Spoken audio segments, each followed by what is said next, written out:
Hi, I'm Mara Webster with In Creative Company, and thank you so much for tuning into one of our talks today. I'm so excited today to be joined by the fantastic Marisol Nichols, currently starring in Spiral. And I actually wanted to ask you about some of the research that you did, because I thought it was interesting that instead of going back to the previous Saw movies, that Seven was actually one of the movies that you went into. And so what were some of the aspects of movies like that that you were thinking of in terms of tone or character or just the environment that you thought would be really useful in your character development for this? There were a couple things. First of all, when I read the script, it reminded me of Seven. It read like Seven to me, and so I wanted Seven's, just absolutely brilliant, brilliant film. There's something about also the environment in that film where the rain sort of takes on, it really puts you there. And I knew that with our movie, we wanted to have it hot and humid and sweaty and sort of like that oppressive heat. And so I didn't want to forget about that while we were going, and I kind of wanted that element of also chasing down a guy that the stakes are so high. You have like all your attention is on that and nothing else. So whatever else is going on in the precinct honestly doesn't matter. That's the only thing that matters. And just the way Seven was done so brilliantly. I wanted that aspect at least more than going back to the Saw ones, because this was sort of a new take on it anyway. Because of the idea where you were just saying how, if you're so single-minded on chasing after that guy that nothing else even at the precinct even matters, did that change the amount of character development and backstory that you wanted to create for her life outside of the department? Did you find that it was a little bit less necessary to get as in depth because obviously everything's focused and all of her time is in the department in the time during the film? For me, the most important thing was making her believable as a captain. I mean, I'm 5'3". Like, how's this gonna work? So for me, the most important thing was making her believable. What would she be like in that position in order to command this massive testosterone filled group and to have them respect her and know that she still has their back. So that was a giant focus of what I was doing. And then also the relationship between her and Zeke, because I wanted that history there where you really don't see it, but you feel it. So I also wanted that. And then once I had that and sort of the grounding of her, then I could put her into these situations where there's so much at stake. I also wanted the responsibility of, if every cop that she loses is on her, she takes that responsibility. So I wanted that part of a team, and part of that responsibility on her shoulders at all times. Yeah. Is it correct that the role was actually originally written as male, and then when you were cast, they didn't actually change any of the details? And if so, I was interested in how you thought about her in terms of the masculine side of her and then the femininity, because we don't lose any of that femininity. It's there in the costumes, it's there in her demeanor as well, and it is still part of her core. And I thought that was interesting to kind of marry those two sides together in her as a character through your performance. Thank you. I loved, first of all, I love that it was written for a man. And I love that they didn't change it. I love that you could see a woman in that type of role, or any leadership role for that matter, and she doesn't lose the fact that she's a woman. And this is not necessarily a huge commentary on that, but this is my opinion. And to me, if you, in my experience growing up in Chicago, you know, tough guys, gangsters, all of that stuff, they crumble when there's a female mad at them, right? They crumble. So whether it's, reminds them of their mom or a girlfriend or, oh, geez, that brings men to a certain, to their knees at some point. So I wanted that. I wanted that because there's a strength that we have inherently as women that we bring to the table that I don't want to lose. I don't think we should have to give up one for the other if we're in a leadership or commanding role or not. So it was important to me that they didn't change it, and that I brought enough realism and of myself and research and everything else into the role so that you could see that, you know? Yeah. And what was that specific research that you found really useful in building that out for her? I mean, if you do research on me, you'll see that I sort of have I have a second job as an undercover sex trafficking operator. And that will take me to really dark places and godforsaken countries and really dangerous situations. And because of that experience, I'm relying on my partner and the guys that have our back in the safe house 2 miles away to cover us. And it really is a very dangerous situation. And so I know firsthand what it's like to put your life in someone else's hands, and they're trusting their life to yours, and you can't screw up in any way, shape, or form. And you're relying on your partner to have your back and not mess it up. You know, the stakes are really high. And so just knowing that and being in those situations, I understand the way your heart beats, the way you don't sleep, the way you're not eating, the way everything is focused on that, and how you're relying so much on another person and your team. Like, I've never bonded so much with guys in a situation than doing those things that I do. So I already have that under my belt, so I knew a little bit of what it must, as far as a precinct goes. It's just a different set of circumstances, and that's kind of it. It's still, stakes are still really high. And how did you want to take that experience and bring that into a lot of the interpersonal elements before? You were talking earlier about that idea of having that history that's there, that level of trust that's there, the weight and responsibility of everyone around you without having to speak to it. And so how did that personal experience really translate into the interpersonal experiences and relationships that you built on screen, particularly with Chris Rock's character, because the two of them have such a storied history with each other? Yeah, so I mean, I had this history of the fact that I already knew that Zeke and her had been somewhat partners before. They both had been under Chief Marcus Banks. Same sort of with I had it in my head that same with the other people in the precinct. So as I mentioned before, working as a team within them, you get that they've seen stuff.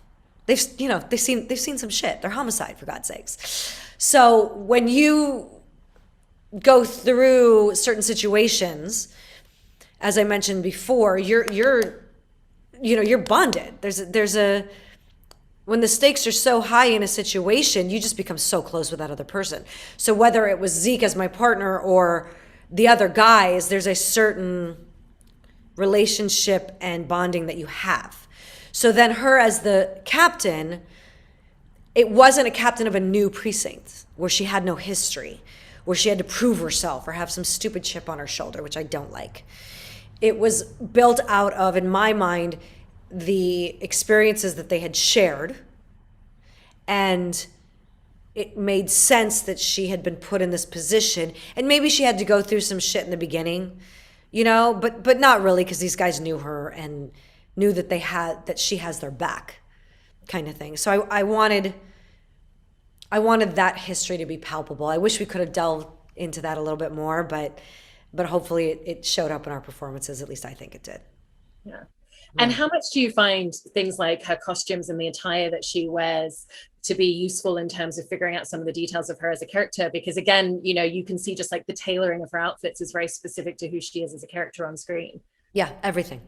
To me, it's the look of the character. It's everything. I can build whatever I have in my mind, but I have to have the right elements physically to be able to communicate what I'm thinking in my head. So it goes right along with it. And I was right in there with the costume. I was like, okay, can you get everything from like this Aritzia place? And I wanted a feminine quality because I didn't think she had to prove anything. I didn't want to be a woman proving, and having to wear like a tough leather jacket and a biker jacket. Like, I didn't want to have that. And I don't think she needed that. And I don't think we need that. You know what I mean? I feel like we can stand as our own. So I wanted to keep sort of those feminine qualities, but it also needed to be practical. I needed to be able to move. I needed to be able to have the gun, and I wanted a big gun. I'll say that. But I also think as a female in that position, men are constantly underestimating you. They just are. I know when I would show up. I know when I would show up to work with these guys, they'd be like, "Why do you have this actress here?" And like, they're actually pissed that I'm there. And I had to earn my stripes and prove it to them. So with her, as far as like being the captain. She didn't need to prove it to her guys, but out there on the street she did. So I wanted a big gun. It was just my thing. You know what I mean? It's just one of those things that you think as a female, how would you have to navigate that? So I wanted that, but I also wanted the feminine qualities. I wanted a tailored suit. I wanted tailored pants because why not? Why not? You know, yeah, she's a captain, but she's still a woman. And that's fine. You know what I mean? So I like that. And she would have a big gun. She'd have a big gun. Because why wouldn't you? And were you thinking very consciously about kind of like her posture and her movement as a character in that respect as well? Because I also thought it was interesting that you were, because of the height difference, that you were actually wearing heels, but you had to look like you weren't wearing heels because as a character she wouldn't, because she needs to have that movement and to be able to grab a gun and go into any situation. So I was interested in how that influenced putting together a posture for her, but with that kind of like added appendage almost. I was hiding these giant platform shoes underneath my pants only because it doesn't look that great of me yelling at someone up there. Like it looks really stupid on camera. So I was like, I want it eye to eye. It has to be eye to eye. It's just better. So I had that going on. But the posture is interesting, and I'm glad you actually asked about that because there was a certain cadence to the voice and a posture, and I built it off of what do you like when I go and do these things that I do, I'm in and out.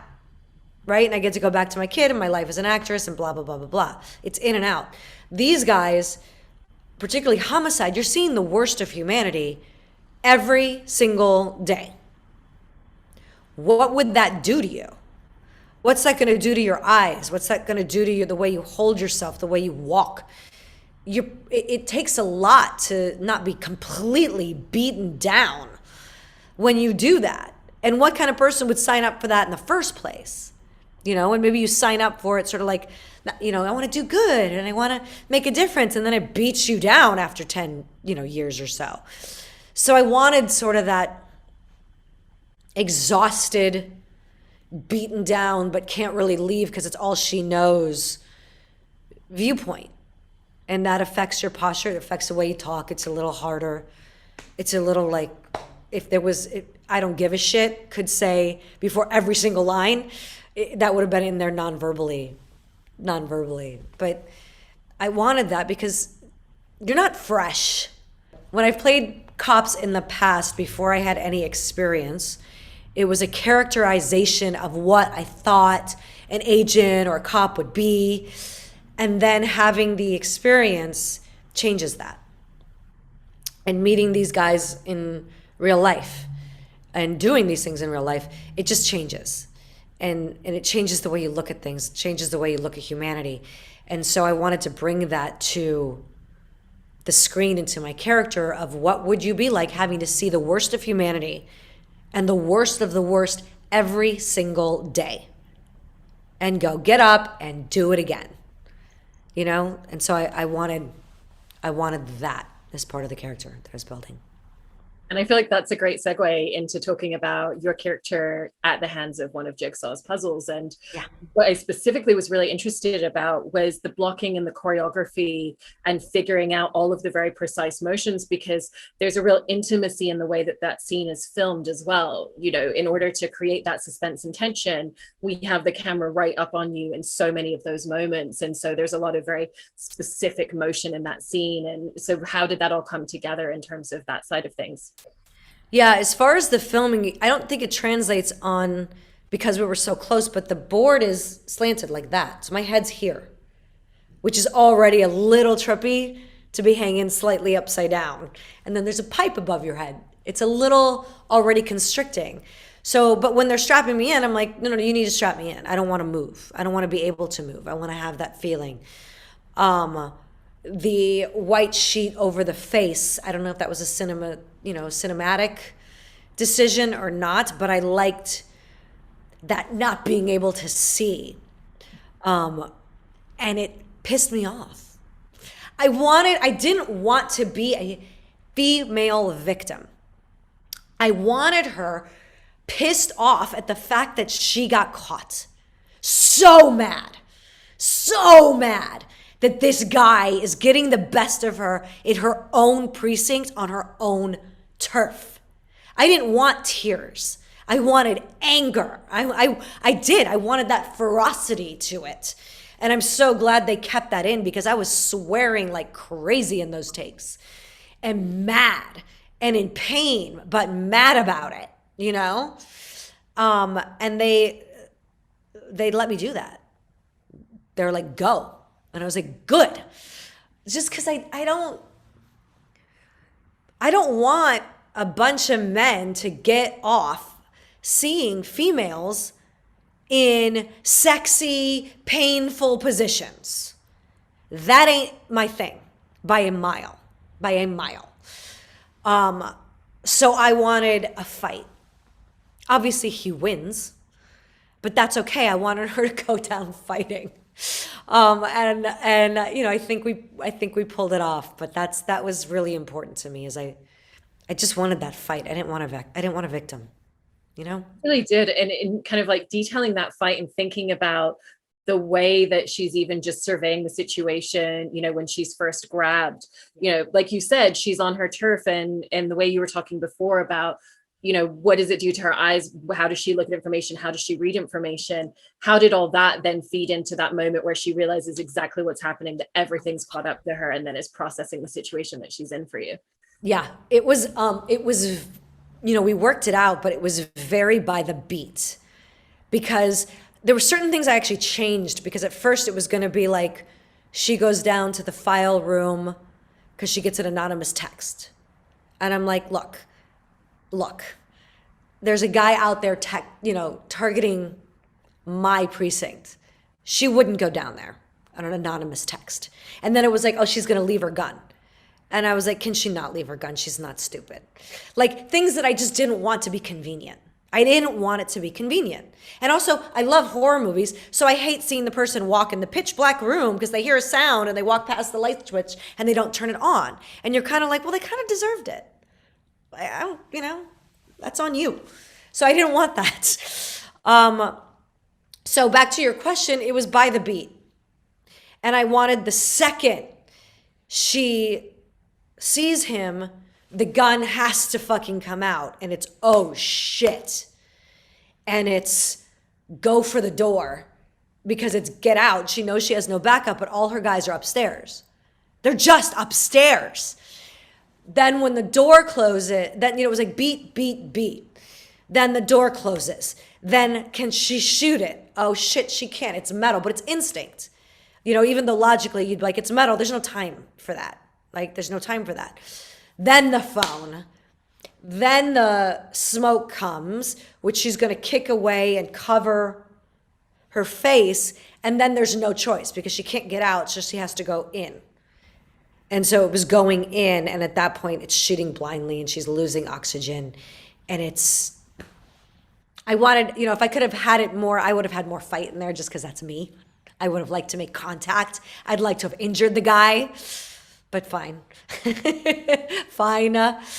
But yeah, that was fun. So much of the suspense in the film as well comes from that trickle of information and how much is given over to the audience at different points. And were there any conversations about how much information to give the audience? Because that's always an interesting dichotomy as an actor, because you have to play to certain information, even if the audience doesn't have those details, so that then when it is revealed, it makes sense. But you also don't want to give too much away at the same time. How do you figure out that juxtaposition and that balance? It's a very good question, and it's one I'm actually kind of used to, because Hermione on Riverdale, we don't know anything that's going to happen ever. So we don't give anything away, because we can't, because we have no clue how to play it, because we don't know what the hell's happening. So who knows? So I'm sort of used to just play the scene in front of you. Just play play the scene in front of you. Pretend like you don't know where it's going, because that's just the way it has to play out, kind of thing. The only things that I had control over were more of like character things, like I said about the text, right? It was originally an anonymous text, and the writer was great. I'm like, can we change this? Can we change this?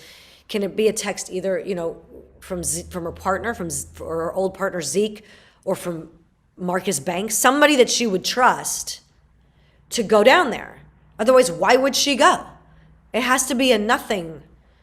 Otherwise, why would she go? Why would she leave in the middle of a cop being, apparently there's, a cop injured and all units are out there and there's all this other stuff and they're a race against the clock. Why would she leave?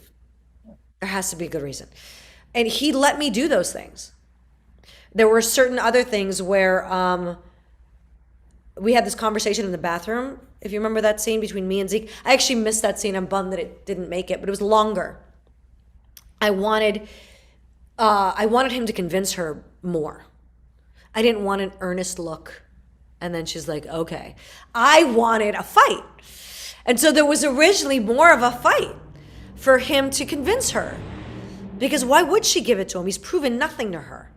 Except for that he messes things up all the time and can't work as a team, right? So originally there's more of he has to convince her more.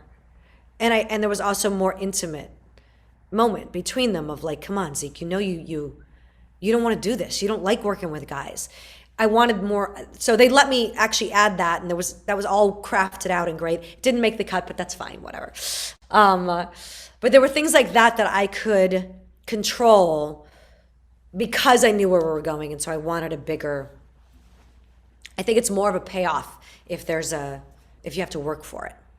There were things like when we come back from the bathroom, Zeke would walk, it was originally written, Zeke walks into the precinct and is like, okay, I'm point. And I'm like, I was like, no, that's not going to work because they don't care. I go, she has to say it. It has to come from her as the captain and then give it over to him. And they were great like that. The writer was fantastic like that. Like he let me tweak things all the time. It was great.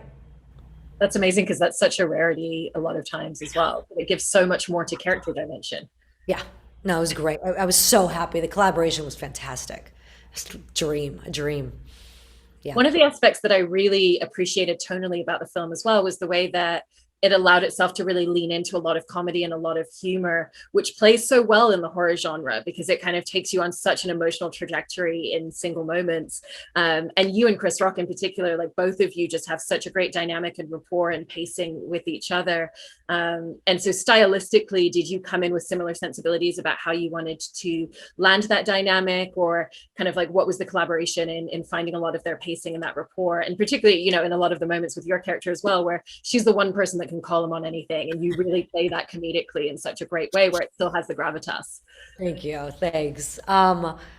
It's one of those things where you come in with your character, you come in with your own history, and you hope to God, your partner will run with it. And it's Chris, so I'm certainly not going to tell him what to do. He's the boss in this thing. But he was great. And we kind of had that and could find that. And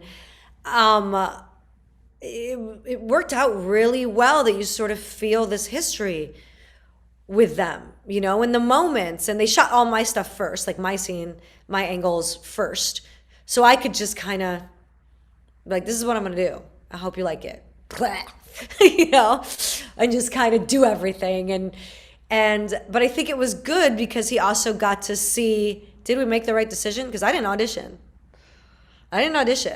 So this is like the moment of truth. And as an actor, I'm like, I need to make sure they know they made the right decision in trusting me to do this role. But that chemistry, we would joke about like it's everybody cop show, and that we could see like the TV version of like Zeke and Angie going out to save the day. But you saw that. He saw it, I saw it. It was fun like that. And he's hilarious. I mean, we had a great time together. It was really fun, like really fun. And in diving into a role like this, with all of her layers and all of her complexities, and particularly, with such an amalgamation of tones, what are some of the ways in which you feel like this role in this project stretched you into new places as an actor or required different skill sets and tools from you? Thank you. It had been since 2007 since I've done a giant feature film. Like, that's a long time. It's a long time. So as an actor, it was really nice to breathe, if that makes sense. When you're doing TV, everything is so fast and so truncated, and there's no time. And on film, and it's one of the things that I love is you're telling one story over usually 2 hours rather than, story every week. So I really liked that. And as an actor, it was great to just sort of trust certain moments and just be in it because the camera's right there and you don't have to do anything. Just bring and be there, know your lines and know your character, know where you're going, and then just don't push it and just let it go. So that, God, I love doing that. I love that, but I really, really do. Then in horror, it's funny because I wasn't trying to play horror. I was trying to play this situation, this partner, law enforcement, stakes are high, people are dying, but I wasn't trying to play the genre. Do you know what I mean? Which was a choice, but I think it worked. I liked what ended up on the screen. I was trying to play the relationship more than anything until you got to the hallway scene and then she's going down the hallway. Then it was like, okay, I have to play This Is Nothing because they're probably going to put music over this. They're probably going to build it. It's probably going to be shot like, uh-oh, it's coming. And so I didn't want that in the performance. I wanted absolutely nothing. And it's like, I wanted it, I think there was a moment, you don't see it, they cut it out, where I'm like, she checks her phone, like she checks her thing to call somebody and it doesn't work. Because I was like, why wouldn't she call? Why wouldn't she, nothing. And I don't think it made it. I don't remember seeing it in there, but I wanted all of those obstacles there. So at least it justifies her getting caught a little bit. But yeah, and then there was a whole, when we filmed it, they originally filmed it on my face going down the hallway rather than on my back. And it was a whole long, drawn out thing. And for that, I just wanted the impatience of like, let's go. Like, come on. All right, fine. Let's get there. Like nothing going on. You know what I mean? Rather than the, ooh, is that a dark, scary hallway? Like, I just didn't want that, But it's obvious. Anyway. Well, you've done such a great job in building all of these aspects into this character. And I think it's such a great film for people to be able to start going back to cinemas with. And thank you so much, Marisol. Absolutely. Thank you for having me. It was great chatting with you.